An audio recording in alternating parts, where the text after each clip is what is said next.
Hi, my name is Marissa. Welcome to, I don't know if the series has a title yet. Going back in history, fun with newspapers. What happened when? I am a historical romance author and I love looking at old newspapers to see what I can learn about history and what was going on, especially around the time I've been writing. So I'm writing a story that's set in like the 1930s. I was thinking 1938, 1939. And so today we are going to go through the first couple of pages of the Baton Rouge Post from Saturday, January 8th, 1938. And see what's interesting, what we can find, what we like. So let's jump right into it. So as you can see, this is what it looks like. It was 5 cents. And this is volume number 1, number 22. So this is a newspaper with a constructive policy. In the Baton Rouge Post, it appears to be an African-American newspaper. So let's see what was going on. As we can see, the huge title says Dr. Clark retires as Southern U president.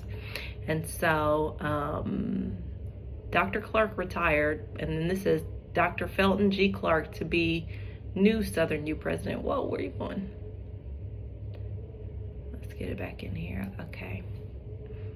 So let's see. Oh, so that's interesting. So Dr. Felton G. Clark, elected to succeed his father, has served as dean and is only 30. So let's read the article and see what it says. Dr. Ellis Clark, president of Southern University at Scotlandville for 24 years, was retired Monday by the State Board of Education. Dr. Felton G. Clark, son of Dr. J.S. Clark, who has been dean of Southern, was elected president of the institution to succeed his father. Now that's super interesting. I wonder how the people felt about the son coming in to take over after his father, especially at 30 years old. 30 seems very young to me to be a president of a university, but what do I know? So this J.S. Clark was the father who just retired. And so the father looks very handsome and very young here still to have a 30-year-old son. Let's continue and read. So J.S. Clark applied for retirement under provision of the Teachers Act passed at the last session. The act makes retirement voluntary at 60 and compulsory at 70. And Dr. J.S. Clark is 66. So I'm not sure if this is him at 66, this picture, but okay, Mr. Clark. Okay, Dr. Clark, how handsome. So he leaves Southern with a brilliant record of achievement behind him. Under his leadership, the institution has grown from a very meager beginning to one of the leading colored state schools in the nation. Throughout the years, he has been a dependable leader, and to him is due a large measure the fine progress Southern University has made. So I would love to hear more. Now, see, this is the thing about history is like you read a story and then you want to go down the rabbit hole because, you know, Dr. Clark, the father, you know, seems to be getting a lot of kudos and is on the front page of the paper. And so I'm curious how the son, Felton Clark, did in the wake of his father's retirement. So let's read about Dr. Felton G. Clark. He comes to the presidency with a brilliant scholastic record and with enthusiasm and vision, which are certain to, I'm not sure what that says, enhance the prestige of the school his father developed so well. Only 30 years of age, young Dr. Clark has already had a wealth of experience. He's a graduate of Beloit, sorry if I'm mispronouncing that college, and holds a master's degree and a degree of Doctor of Philosophy from Columbia University. Okay, Dr. Clark. He taught at Wiley University a while, followed by teaching experience at Howard University, and for the past few years has served as Dean of Southern. His educational work has been so outstanding that the government has called upon him repeatedly for aid in various educational projects.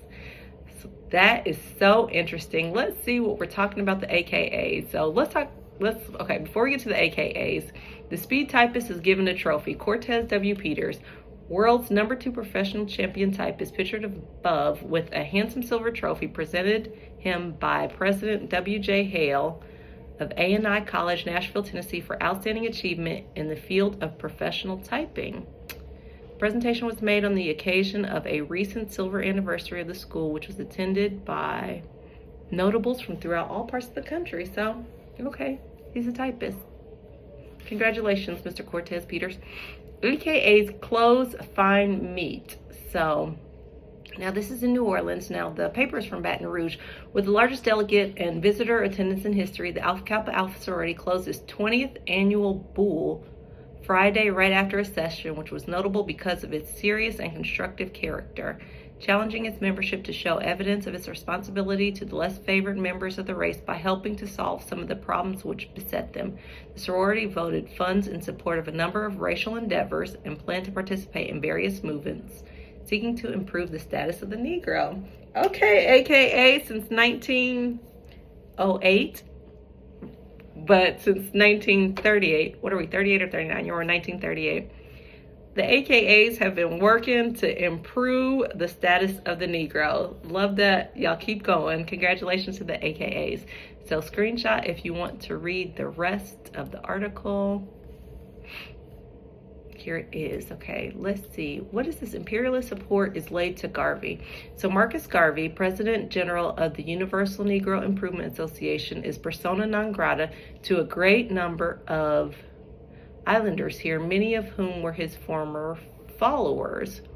Basis of their resentment against the UNIA head is the charge that he has revealed himself as an enemy of black workers and a supporter of British imperialists who are crushing the masses of black people. E.M. Mitchell, president of the local branch UNIA, recently criticized Garvey in an issue of the People newspaper published here in the interest of the working classes. Mitchell took exception to an article reputedly authored by Garvey and appearing in the Sunday Guardian, organ of the British sugar kings and oil magnates of the islands, whose exploitation of Negro workers Mitchell gives as cause of recent general strike throughout the island. So widespread was the opposition to Garvey in Trinidad that when his proposed trip here was announced in the public press, many of his followers threatened to chase him away if he dared to land on the island, declared UNIA local president Mitchell. The members of the local association do not endorse Mr. Garvey's views, and as a consequence are of the opinion Mr. Garvey will not receive in Trinidad the warm welcome previously planned unless he gives some satisfactory explanation to the remarks attributed to him. So interesting. So what I gather from this article is that Marcus Garvey pissed off some Trinidadians, some islanders, and I'm curious what he said. It sounds like he had written some article or something that was exploiting the Negro workers. So very, very interesting. So this is what was on the front page. So many interesting articles to see from 1938. Big bold letters. Honest man finds $300 cash, gives it to the owners. Chaz, and I learned Chaz, C-H-A-S, is an abbreviation for Charles. So if you see C-H-A-S, that full name was Charles. Charles A. Marriott, colored principal of the high school at Gardner last Monday, earned the title of honest man because after finding $300 in bills scattered in an aisle of Hudson Belk store, he turned it into the office manager. Way to go, Mr. Marriott. That's interesting. His last name is Marriott, like the hotel, but he's black, he's colored. So that's very interesting. I wonder how he got that name, what kind of name Marriott is. Is that French? Are they related to the hotel people?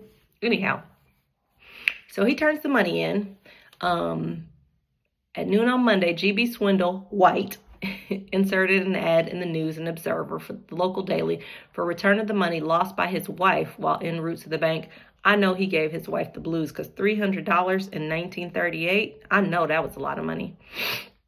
2 hours later, the newspaper office notified Mr. Swindell that the money awaited identification at the store. Mrs. Swindell hurried there and easily proved ownership of the money. That night, Mr. Swindell made a special trip to the home of the principal Marriott and gave him a cash reward for his honesty. So, I wonder how much he gave her the blues for losing $300. Two drowned in an auto accident. What can be termed a holiday auto tragedy here was the drowning of Pinckney Scarborough and the Bill Bailey Baum, who were drowned when their auto ran off the highway into a canal near the Roanoke Island end of the Nags Head Bridge. 3 other occupants of the automobile escaped injury. Wow.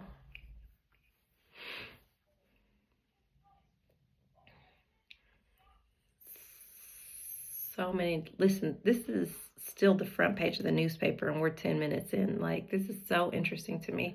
So nation's unemployed, nearly 10 million. So the total of the nation's unemployed lies between 7.8 million and a possible 10.8 million, according to information sent by the National Unemployment Census to the President Roosevelt Saturday. The findings of the census were based upon the voluntary registration of the unemployed conducted between November 16th and November 20th, 1937. Okay, so interesting, about 10 million unemployed. I'll have to check to see what our current unemployment rate is here in 2025. So dining car waiters and cooks get raises. So this is from Boston, Massachusetts.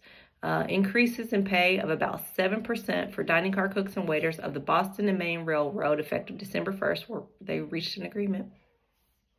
So you can read that. I want to come down here. This is the Brown Bomber's Christmas card. This is the Christmas card that he sent out for Christmas 1937. Joe Louis, the world's heavyweight champion. Now, I had read in another newspaper, I want to say it was 1937, it may have been 1938, about how Joe Louis beat some other guy and won $15,000 or $16,000, which is a whole lot of money for a fight. So that was interesting. You can go back and watch some of my other videos in there. So yes, really interesting reading these because the headlines from back then remind me of what's going on now. So gas explosion, someone died. Naval mess attendant shoots his commandant and then commandant. Is that what you call the person? Commander? Interesting. So shoots his commandant, then kills himself. Let's go over here, because I'm cracking up that this headline says white girl is chief of Australian Aborigines. Sorry, y'all, I can't read. At least not out loud. I can read in my head, but we'll read a couple more of these and then we'll call it good for the day. So white girl is chief of the Australian Aborigines. Dr. Donald Thompson, 30, scientist and anthropological officer of the Australian government, has returned here from the interior with an amazing story of meeting and talking with the mysterious white girl chief of an Aboriginal tribe of brown bushmen. She was clad only in a skin, the scientist said, but her long hair covered her body almost to the waist, and she spoke perfect English. The theory, unproven, advanced here is that she may be Clara, passenger on a steamer driven ashore in 1923. The crew and passengers were set upon by the Aborigines, and all were slain but two, a man who managed to escape and made his way back to civilization, and Clara, the young English girl. No one heard of the girl until about 3 years ago, when there were wild rumors of a tribe in Arnhem Land which slaughtered all strangers, particularly white men. Leading the tribe was said to be a white girl who spoke perfect English. Dr. Thompson went to Arnhem Land to seek the truth. He met the girl, but she denied she was Clara of the shipwreck. Her parents said that she had been on. All right, should we go to the back page? It says continued on the back page. So now let's just see if we can click all the way to the back page.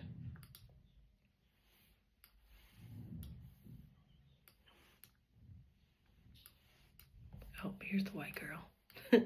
White girl. Continue from page 1. Their yacht, she said, and landed to get water when they were attacked by the Aborigines. Her father was killed and her mother settled down with the chief. The girl asserted she was 5 years old at the time. Okay, so they killed the daddy and then mom took up with the chief, okay, and made her daughter a princess. That's insane. The chief treated them well and allowed her mother to teach her English. Then her mother died. There was trouble in the tribe, and she fled through the bush to a neighboring tribe who took her in and made her their chief.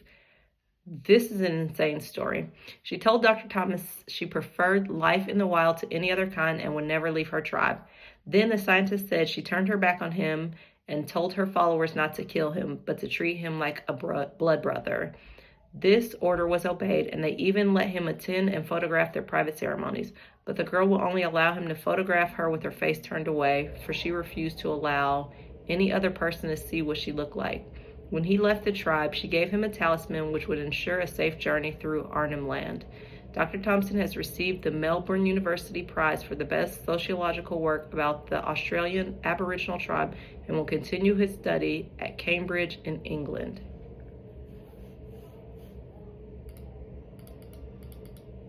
That's crazy.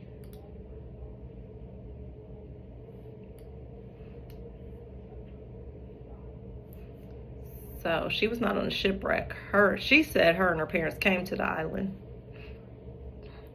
What a great story. All right. New Orleans plans to have a fine bathing beach. If you want to read that about the new beach they got, you can read that. But I would like to come here and read one last story. And it is 2 women attempt suicide as their lovers walk out. Now, this was Detroit. Detroit, what's going on? Nellie Taylor, 25 of 957. One of my favorite things about these newspapers is, number one, they put your race in there. They will say colored or white, and I love that, and I don't know why. And then number 2, they will put your full address.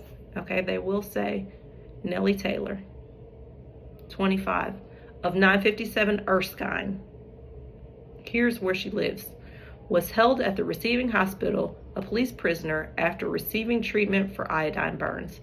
She stated that she drank the iodine when she learned that her boyfriend had planned to leave her for another woman. That's interesting, but that says 2 women attempt suicide. So I don't know if there is an additional on page 2. Let's go up to the corner and see what it says, because it didn't say continued.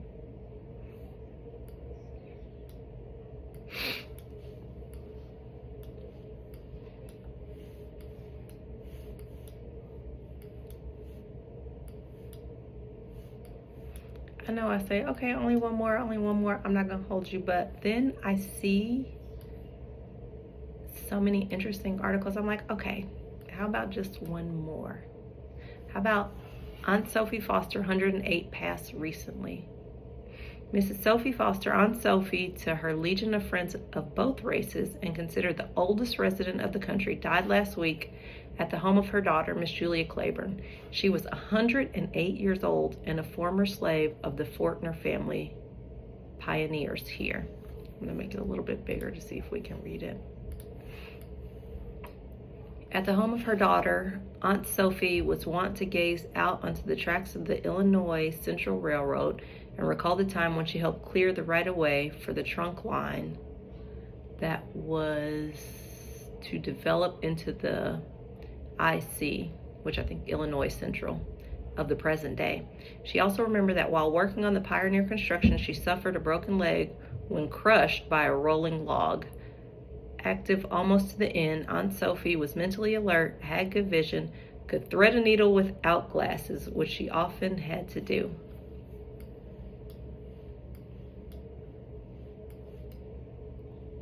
And they got a little astrology article. Anyhow, thank you so much for spending time reading the newspaper with me. If you enjoyed, don't forget to like and subscribe and share. And I'll see you next time when we decide to read some more. Okay? Bye.